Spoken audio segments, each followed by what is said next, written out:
Hey, everyone. Thanks for tuning in today. Today, we are going to go over how we screen buyers, okay? Now, there's really not a lot of folks that I have found who seem to be assigning creative finance deals like what we do.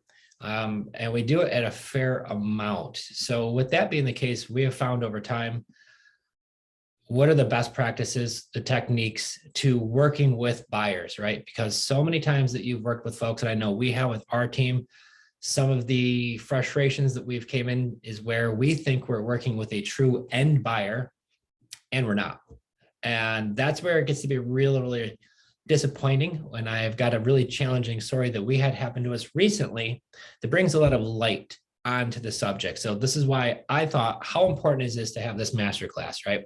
Not only that, we do find 5 to 10 of these deals per month, consistently month in and month out, although this month we are definitely not having the best month ever, but I've heard that around a little bit, but 4th of July does that. Either way, I know we will finish strong. However, consistently, it's 5 to 10 deals a month is what we're finding of these creative deals. And some of you might be looking to buy some of these deals from us because some we close on, but we can't close on every one of them. So sometimes we work with other investors. Sometimes we work with homeowners who might want to live in the property. Sometimes we buy that property and we do it with a tenant buyer, right? So there's a lot of different things that when we're screening buyers, what are we looking for? We also wholesale a lot of cash deals too. So when we're screening buyers there, what else do we look for, right? And I'll go over some unusual examples that we've had happen. So it's just things to look for. Number one thing, so if you have a pen, you want to get started. If not, wait a second, get your pens ready. But the number one thing that we really look for is, have you done deals before? When you're going to be having conversations with a new buyer, this is one of the things that we want to know. Have you done a deal before? And the reason why I want to know that is because if you're dealing with a newbie investor, I'm not saying it's a bad thing. They're going to need to get their first deal, but walking them through the intricacies of a sub 2 deal, or do they have funds for this deal, right? We want to know all these things. So if you've talked with a prospective buyer, maybe I'm working with an investor on a deal, and this investor said, I've never done a deal, but I'm ready for my first one. We're going to have some questions for them. If I'm working with an investor who's looking to buy one of our deals and they close them all the time, and this is something they do, it's probably going to be a little bit, of an easier transaction, right? So those go a long way with us. Let me a few more people in the room real quick. So number one on a creative finance deal, because this is what we're going to be talking about mostly, but I will get into some cash stuff too, right? And I'm going to also get into tenant buyers briefly. But on a subject to deal or one of our creative finance deals, what are we looking for? We're looking for, have they done a subject to deal? Have they done a creative finance deal before? Are they a current landlord? How many deals have they done? These are questions we're going to have conversations. Number one, if they've passed that test and yes, I've done these before, or I haven't done them before, whatever that looks like, we're going to get that information back. Number two is, how do they plan on funding the EMD? Okay, write that down. And I'm going to drop this in the group later on if you don't write it all down, but please do. How are they going to fund the EMD? So there's a lot of folks out there talking about borrowing money and lenders, and you'll even hear, gator lenders is a popular term now that's been slung around. It's a lot of it just lending for deposits, right? We had a situation recently where we had a talk with somebody who was a 25-year investor who was worth millions of dollars, was buying 5 of our deals, had $5,000 down at all of our deals, and was hoping to close relatively soon. Serious end buyer, ready to close whenever we could. Then we had a letter sent to one of the title companies from one of the people who are lending her the money for one of the EMDs and says, stop, please stop, I want my money back. She's a scam artist, and started raising all these red flags. Then come to find out, those weren't her deposits. She wasn't a multimillionaire. And really what was happening was a lot of these were just gator lenders lending money on these deals. And when that was not a true end buyer and they were trying to find buyers, so it was kind of a misrepresentation, she wasn't able to close on any of these deals. Now all these gators are in the ability to lose these deposits, and she's going to be able to have now where she promises that she'll pay them back, but that's a whole different story. So I want to know, where are these EMDs coming from? Is it coming from a lender? Because if this is one example where we thought it was somebody's EMD and it really wasn't, it came from a lender, right? Because they sent it to title. So I want to verify, where is this money coming from and who did it send from? So for an example, if I have somebody who's going to borrow the money from a lender, I want to have conversation with that lender to make sure they understand the what's going on with this property, right? So we want to know who's funding the EMD, and we want to have that person's information if it's not the actual buyer. Number two is, how do they plan on funding the rest of the deal? Now, if it's a cash deal or if it's a creative finance deal, there's a cost of entry for every deal, right? So say we collect a $5,000 to $10,000 EMD on a deal, and the cost of entry for that deal is our assignment fee, some closing costs, and they need $25,000 for closing. Where's the rest of that $20,000 coming from? Is that coming from their personal checking account? Because if it is, we want proof of that, just like we want proof of where the MD is coming from as well. Number two is we want to have also, is there any type of transactions, is another question we have that's going to prevent them from stopping this closing, right? So maybe they're waiting on the money. I want to know that because sometimes they might show you an account that has money in it, but maybe they're not really planning on using that money. That's just a photocopy of somebody's account. And the reason why I say that too is because you'd be surprised how many times we've had a buyer come to us and they show proof of funds and they show they've got hundreds of thousands in this account, but you look at the account holder and it's PJ Morby, which is Pace Jordan Morby. Or I've had Jamil where, you know, it's their account and these people are using these. And I understand if you're part of their program, they share these, but it's not as laid out as it's supposed to be. So either way, there's a lot of times we found that buyers are showing proof of funds that aren't true their access to their money. So how do we verify that? If somebody brings me a proof of funds and I have John as my buyer and John brings me a proof of funds account and it says it's under Nancy, well, then I need to have Nancy's phone number and I need to have a conversation with Nancy and all of her information. So I get make sure that she's on the same page, that she understands that she's funding this project. And this is not somebody just using a copy of her checking account to show fake proof of funds. So we verify it every time, because what I don't want to do is find out at closing that Nancy really didn't know she was going to be writing a check for that. She just thought that somebody was getting a copy of her bank statement to show something, and she really wasn't sure why, right? Because we've seen that happen.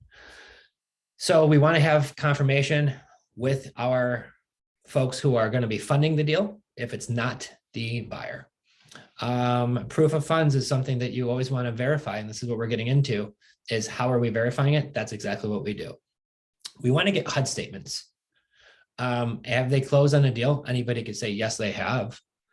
But especially now, if you forward me a couple HUD statements showing me that you're a legitimate buyer, that you have closed on real estate deals. And the reason why I say that is if you're going to do a cash transaction with us, I'm not as picky on that. But if you are going to be taking over a seller finance or a sub 2 deal, you're going to be making a payment to somebody else. This is going to be a long-term relationship. So we need to verify that you are actually a legitimate business to be able to make these. And I'm going to dive into that in a minute too, because what I don't want to do is put a buyer or a seller into a situation where that deal does not go well because maybe the buyer stops making the seller's payment, right? Because that would be a big issue. So we need to make sure our buyers that we're putting into place on these deals are able to fulfill their end of the obligation. And it's important too, because our sellers are expecting that to happen. And sometimes there's credit online if there's a underlying payments, right? If it's a seller finance deal, they might be depending on that money. So there's a series of reasons why we need to make sure that our buyers are crystal clear to the deal they're doing. If it's a cash transaction, then I just need to make sure my buyer has the money, right? They're going to have the money and they're going to show up to close. So you can see why in a cash transaction, it's a little bit easier. I just need to make sure they actually have it, right? And they're not just using somebody's bank account as a fake proof of funds and they're still trying to find a buyer, because I'm going to get into a story about that in a minute. But long story short, cash transactions, that's why they're so easy. When you're dealing with these creative finance, I need to find out that this is a legitimate investor. Now, if they have a portfolio and I've got 12 rentals and this is what we have, and I'm loving to now add some creative finance deals to my portfolio, this is something that really sounds like, hey, this will be a good fit. Real big thing too. Now I'm going to kind of get off like the technical things, but when you're talking with a buyer, you're going to find a lot just by having the conversation with them, right? Find out a lot about who you're working with and just find out about their business. And we've had a lot of these deals go great with investors because you have conversations and you learn through relationships that they do have a business and they're looking to grow their portfolio. And this is a great way to do it. And these deals really make sense. You could buy the real estate without having to go to banks, without having to use your credit. You know, the deal that we're working today was at 2.5% interest for 26 years. So with that being the case, you're not finding that at Wells Fargo or Bank of America anymore. We're still working those deals and still getting them. So this is why I love this field, and I can see why so many investors are going to want these deals. So when you do, you know, I could see why this is a great fit. So when that happens, we just want to make sure these work for you. So the next thing we really want to do is, and it really is, it's based on our relationships. And this is why a lot of our buyers, you know, we want them to buy multiple deals from us. So we have our special VIP list. So if you're looking to get on there, write VIP down in the comments or shoot us a message and we'll make sure that you get first look on these deals. We're going to get into the next part about it. If we're working with a non-investor, okay, I hear a lot of folks say, I want to sell one of my properties, and I want to sell one of my properties with seller financing, which I hear a lot, okay? And in some areas that really does make a lot of sense. But now maybe you're looking to sell your property to maybe it was a tenant, right? And they want to buy it. Or you just want to sell a property with seller financing to somebody who's going to live in the property. So this is where, and I will share a video in our private group about it a little bit more, who dives into it. But one thing that we always highly, highly recommend, and in some areas, if you're going to do this multiple times, you'll have to do this, but you'll want to do what's called an RMLO. What is it? Residential Mortgage Loan Origination. So what that stands for is it's either going to be somebody who's licensed to originate mortgages. And what they're going to do is they're going to collect all of the information from your buyer. And they're going to process all of the information from debt to income, get all of the income. They're going to come out with this huge report that's going to give you a snapshot on these folks if they could afford this house. All the numbers are going to be in line. And then they're going to give that to the seller to approve, right? But they're going to put together this packet. And this is to prevent any type of predatory lending. So what does that mean? So I have a house that's $300,000 and I find somebody who got in a car accident. They got a big settlement. They got $50,000 and they want to borrow the other 250 grand. And I'm going to do that at 8% interest and everything sounds great. But they only make 25 grand a year working part-time. You know they're not going to be able to afford that payment, but you put them in there anyways, knowing because you wanted that big down payment. And then they get into the house and then guess what? They can't afford it. Now they could stomp their feet and say that this was predatory lending, right? And that is. So how do you prevent that from happening? Is you have this process done, right? So as far as when we work with buyers, this is part of what they're going to be in their closing, because it's about $1,000 to have somebody do this for you. But it's to cover your end. And especially if you're going to sell this note later on, that's a whole other story. But if you do, because it was done right, you're going to do much better on that note. So, but long story short, you're going to want that done on those deals to make sure that if you're working with a home buyer, besides making sure, you know, the house is a good fit and all that's important, they have the money, but it's also to make sure that you are not putting yourself, if you're going to do the deal, or any other situation to where it's predatory lending. So what really is big for us is covering all your bases and having professionals cross all of the T's and dot all the I's. So a lot of what I share in our groups is through an attorney. He's in Texas. His name is Scott Horn, based in Dallas, Texas. I've had talks with him countless times. Fantastic. There's probably not many attorneys across the entire nation. Probably some of you already know him. He is one of the most versed. Between he and his team, I think he's done over 10,000 of these transactions. And he not only is an attorney, but he is a large investor in Texas. So with that being the case, he really knows his stuff as far as both sides of it goes. And I'll show a little video in there where he talks about that recently. Just some great information. But this is who we've had the conversations with, who have now helped us through counseling with myself and our team, that this is part of our process now too. This is why I'm sharing it with you guys, because this information, this is something they don't really dive into too deep. Now, if I'm going to own a property, and I'm just going to take it another step, which we do own a lot of our properties, that when I'm going to sell it, I don't sell ours on a seller financing. I don't. Most of our properties that we're going to sell, all of them, are with a lease purchase, or AKA most people know as a rent to own. The reason why I like that is because when you look in your state laws, for me, my biggest concern is if a tenant buyer or a buyer doesn't pay me, what's the fastest way I could get my property back? So the fastest way in most places, not all, but most every place is going to be an eviction versus a foreclosure. Foreclosures are generally going to take a lot longer. In most places, obviously, there might be some select few, but especially in New York, it's definitely much better. And a lot of other states it is too. So we do on a lease purchase when we sell. So when we do a lease purchase, we actually use for that. I do not do an RMLO on those. We go through what's called screenthetenant.com.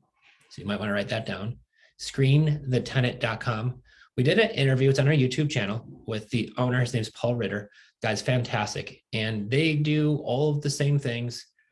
Our tenant buyer pays for them, not us, before they move in. Once they've walked through the property and they say they love it, and they want to go through the process and they have a down payment, they put in their applications $50 per person. They pay for it. You give them this magic link. After they put in all of their information, that link will send you back a snapshot, right? It's about 70 pages, but there's about 2 or 3 paragraphs that just make sure everything else is falling in line, gives you even a snapshot of how long it will take them to get you refinanced to where they're going to qualify for a mortgage down the road. Most of them is just a few years.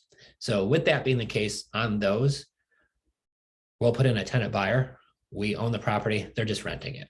So when we screen them, we do use screenthetenant.com, which is fantastic.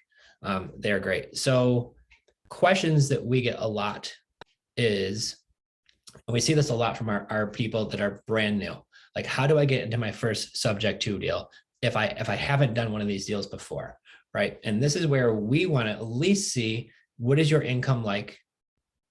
What kind of savings do you have set aside, right? So what we want to have happen is, what's your exit strategy? And we kind of almost coach you to work out with that too. You know, are you looking for a rental? Are you looking to do an Airbnb? We like to give you a snapshot of all of that information, so you know, here's a couple exit strategies that might work. So when we bring a deal together on our favehomebuyers.com is where we list a lot of our deals. But it's the same thing for our Creative Finance Playbook with Jenn and Joe. That's another group where we put in a lot of our information and on the deals, a lot of videos that we could do, walkthroughs, and we share how we're structuring these deals to make sense too, right? How can it make a win for you? So any questions you have, drop them in the comments. But this is really the techniques that we have found to be the best practices to where we're working with buyers, right, who are looking to get into our deals. Number one, have you done a creative finance deal before? Yes or no, right? Number two, who is funding your EMD? If that is your checking account, I want proof of that with your name on it. If that's coming from another account, I want that account, and I want the account holder's information, email address, name, and phone number, so we can make sure they understand what's going on there. Who is funding the rest of the deal? Is it your checking account with your name on it? Or is it, and I want proof of that. Number two, if it's not, who is funding the rest of that? I want that account number with their information and contact. Let's make sure they understand what they're about to fund and then when they're going to fund it, right? We want to make sure that there's no closings that they're waiting on for proceeds to fund the rest of this deal. And really, if they kind of pass all these tests and they're an investor and they've done deals, they have the money and they're ready to go, then what we do on our side is we have a transaction coordinator. Her name is Chelsea. She's fantastic. We help you on the backside of it to make sure that you set up the insurance the right way. We walk you through the attorneys and title process. So if it is your first deal, or if you've done these before, we're here to help you with those. And that's why it's important to have a good team around you. But these are some of the practices that we've had. And I'll give you an example of a deal that we had recently that really turned into a heck of an issue for us. And luckily, sometimes it's skill, sometimes it's luck, it's whatever you want to call it, but it's always having backup options. The next thing too with buyers, I will say from one of my biggest lessons is always, if you have a buyer for a deal, always be showing the property until the ink is dried and the money's exchanged. So I might have a lot of our properties as pending, but accepting backup offers, because a lot of times buyers will change their mind for some reason. So always be showing the property, always be dispoing the property, no matter what, whether it's you selling it to a tenant buyer on a rent to own, whether you're selling it either way, however you're going to do it, you're going to assign it to another investor. If you're an investor and you're going to buy one of our deals, that deal will still be shown to everybody else and we'll still be accepting backup offers. So if that first buyer backs out, number two buyer is going to be already in place, ready to go. And the reason why we're talking about that is we have a deal that just happened to us recently. It's a lot of money deal. We originally had this to where we were going to get a very healthy 6-figure assignment fee. And I was working with somebody who contacted another investor that he's worked with, closed a dozen and a half deals, about 18 deals on. He says, yep, when this guy brings in a buyer, he's always solid. Everything always works out. It's a true end buyer. I've done 17, 18 deals with this guy. They're bulletproof. I said, great. If you know this guy and he's bringing in a buyer, then fantastic. I'm golden, right? And you've done a lot of transactions and everybody knows everybody. This is smooth. Now, I wasn't in direct contact with a true buyer myself. This was through a chain of people, which I hate doing. So everything is great. All the walkthroughs are done. I get a call about a day or so before, and our buyer was like, hey, I'm not sure if I'm closing tomorrow. And we're like, what do you mean? He's like, well, I would like to see a better deal, but I don't know. And then a couple hours later says, no, I'm sorry, I was just getting cold feet. I'll be there in the morning. That was like, holy cow, crisis averted. Meanwhile, I'm still showing the property left and right. My dispo manager said, hey, why are you still showing this property in different groups? I was like, the deal, until it's actually done, I'm still going to be reaching out to other investors. Maybe they want this deal. But this was a really time sensitive deal. And the reason why is because our seller was going to be closing on her new property at 10 o'clock in the morning on a Friday. So she needed us to close on Thursday. So Friday at 10 o'clock in the morning, she's expecting to use the proceeds from the sale from the day before to close on her property. And the reason why that had to happen on that day and time is because the property that she's buying, those sellers are using the proceeds to buy their next property. And it's going to happen one more time after that with the next sellers and buyers. So there was literally 4 transactions that were all happening within the next day of each other. So they all had to go perfectly as planned. If not, there was going to be chaos. So Thursday morning, I receive a text message saying our buyer's on a plane emoji and everything, on his way. And I'm like, holy cow, this is great, right? Life is good. The shit started hitting the fan when it was 10 after 11, and the seller reaches out and says, hey, the buyer was supposed to do a walkthrough at 11 o'clock, and I got to go to work, and they didn't show up yet. So I said, well, we need to reach out to this buyer and find out why they're not there, but maybe they got a delay at the airport. They were on this plane. So we said, go to work. Don't worry about it. Their contractors have already walked through. They've already seen it. Maybe he just wanted to kind of see it quick, but no big deal. Go to work, because we couldn't get a hold of him. So meantime, we're trying to get a hold of this person. No answer, no phone calls, no answers, no phone calls. 2:30 comes around. I get an email from the title company. It says, hey, warning, the buyer never showed up for his 2 o'clock closing. Meanwhile, we've been trying to get a hold of this person for 3 hours. We can't find them. It's Thursday. It's 2:30. This closing is supposed to happen a half hour ago, and my seller needs the money tomorrow morning for closing. So at this point, my buddy, who was bringing in the buyer, was actually a very, very good buddy of mine, and not his fault at all, because he was misled, was going to do the best he can to track down this other person who's our buyer, because we never had the actual conversation with him. Lo and behold, 3 o'clock we do. And the buyer says, oh my God, so embarrassed. I don't know how to explain this to you guys, but I'm actually really wasn't buying the property. I was working with a buyer, and they were going to buy the property. And they backed out at the last minute. So I was just worried. I didn't know what to do. So I was thinking maybe I just fly down and close on it myself, and then I'll figure out what to do later on. I was like, oh, okay, well, we still have that option, I guess, right? And he's like, well, I don't know, and I'm not sure. And it just sounded like there was a lot of holes in this story. So I said, well, let me ask you a question. We build it out to your LLC, correct? And he said, yes. I said, do you have $1 million in your account to be able to close on that account on this deal right now? And he says, no, I don't. I said, so there is no way you could close on this deal right now. Am I correct? And he's like, yeah, I can't. I said, so my next question is, did you even get on a plane to Florida? And he says, I'm so embarrassed. Oh my God, I'm going to look like a total jerk. No, I'm still in Minnesota.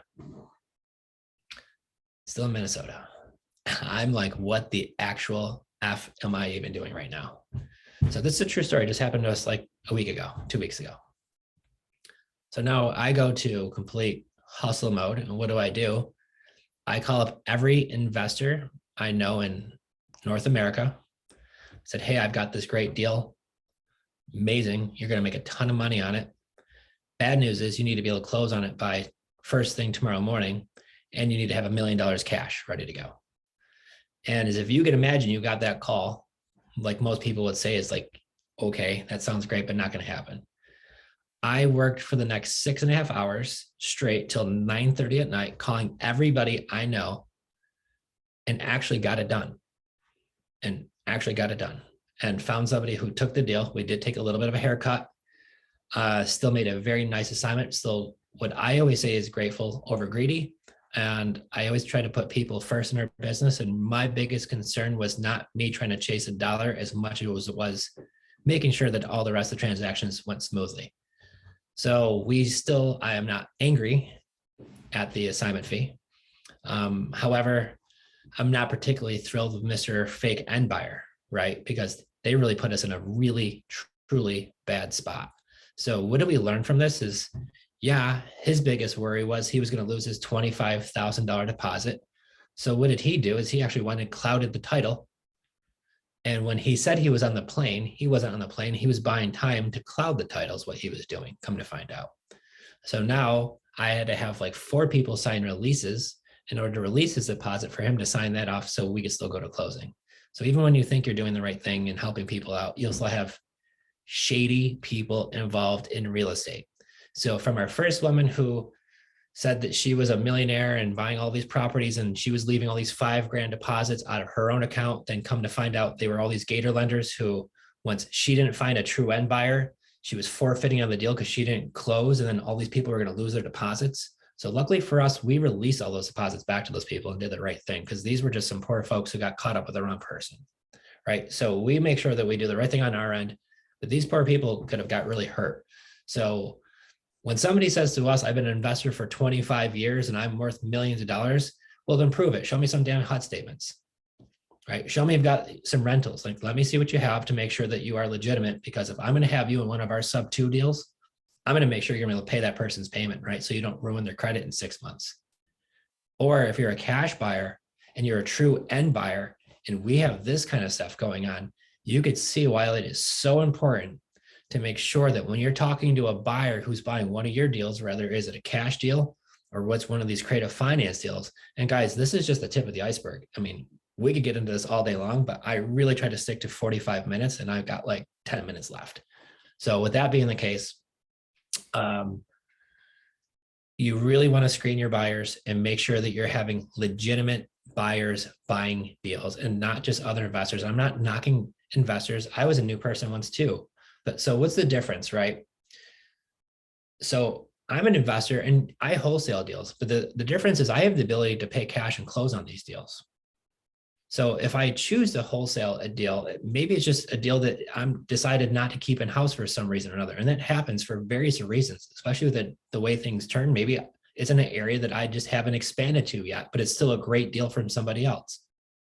So I have the ability to pay cash and close on properties, but I also get to wholesale these to other investors as well. But then you have the other investors who are trying to be investors, who are trying to wholesale, but they don't have really much money to work with, right? And I get it. My first deal that I posted today, guys, I had 2 nickels to rub together on my best day back then, 20 something years ago. So I understand, but the whole thing is team up with somebody who's more experienced, right? How can you bring value to them if you don't have it yet? And this is where I get a lot of folks who reach out to me and say, Joe, I have a deal. I want you to go over it with us and let's JV on it or something like that. So if you are a new investor and you're looking to get started, the best way to get started is to team up with other people who have the experience in the field that you're looking to get into and work with them, bring value to them. How can you help their business? How can you figure a way to make money together? Right. And that's going to be the best way for you to help yourself to learn from people who are already doing it the right way. So I know I have some of my students in this room, roaming from homes with Mike and Jay. These guys are doing a great job. I know they're having a slow month too, but you'll have that from time to time. You also have rocking months. I know they had a kick butt month last month. But either way, if you're looking to find out from somebody who's already doing the business and doing it well, reach out to Mike and Jay and say, hey, how can I bring value to you guys? Are you looking for help? Right? And learn from people who are doing it. Learn from people who have some capital set aside. So when you do make these deals, you could legitimately decide, do we take this down? Do we keep it or do we wholesale it? Right? And so therefore you're in a powerful position to make sure you're able to fulfill your end of the obligations. And that's what's key. And there are a lot of creative strategies when exiting some of these creative deals that we're going to get into at a different topic next week. I'm going to drop it now. We're going to get into subtailing, which is one of the things that we've been doing that really doesn't get talked about enough. But if you're going to do a fix and flip, by far, this is the best way to do it. I'm working on a potential one right now where instead of me having to come up with about 300 and something thousand for the property, I might only have to come up with a handful of thousand for closing and maybe a couple payments and a clean out, and then just put it on the market and sell it quickly rather than, a 20-year term. Maybe these folks need it a little bit sooner. So we're going to go over that next week on subtailing, because that's a great topic. And especially now with the market changing, it's a heck of an amazing strategy to use. So I got a couple of VIP on here, guys. I will make sure that we get you on our VIP buyers list. So if you could just message me also to your email address, we'll get you linked up. When we get a property, we get those sent out to you guys first. So if you're looking for one, we are really working nationwide. We're focusing on the Florida market because we just seem to find there's a lot of potential for Airbnb there. There's a lot of potential. I think it's still a hot market, but we have deals all over the country, Colorado, Virginia's. I mean, we do get them quite a bit. I know we're working on one in California right now.